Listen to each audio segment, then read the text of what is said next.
دادگاه نویه چکالوف شهر یکاترینبورگ روسیه روز 12 ماه سال 2023 یک جوانزن 20 ساله از تاجیکستان را در کشتن طفل نوزادش گناهکار شناخته او را به 2 سال محدودیت آزادی محکوم کرد.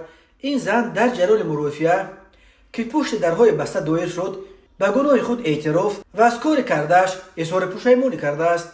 evgeniy گاریلیخ سخنگوی پلیس ولایت سوردلوفسک در شرح این پرونده گفت ماه فوریه سال 2023 وقتی که این زن در ماه نهم بارداری قرار داشت او را به سبب سر شدن درد تولد به بیمارستان آوردند. در بیمارستان او برای به حاجتخانه رفتن اجازت پرسیده است. این زن طفلش را در حاجتخانه به دنیا آورده او را با یک شیوه بهرمانه در سلیو بچاک بالای اونیتاز حاجتخانه غرق کرده کشته است. بعد چند طبیبان به حاجتخانه در آمده در روی فرش ایزی خون را دیدند و از درون بچاک جسد کودک را پیدا کرده به پلیس خبر دادند. نسبت به این زن بر اساس ماده 106 کودکس جنایتی روسیه با اتهام کشتار طفل نوزاد از سوی مادرش پرونده جنایتی گشوده بودند، ولی دادگاه در نهایت به او جزای سبک داد.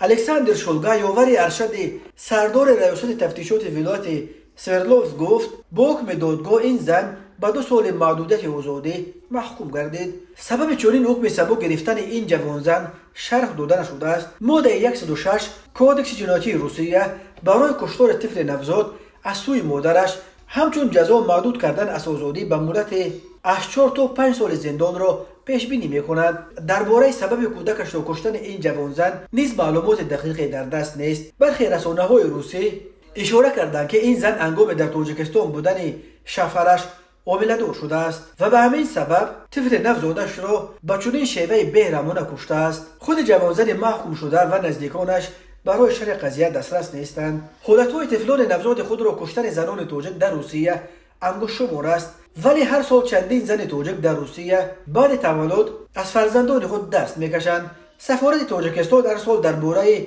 از یتیمخانه‌های روسیه جمع آوردن و به تاجیکستان بردن ده‌ها طفل تاجیک خبر میدهد.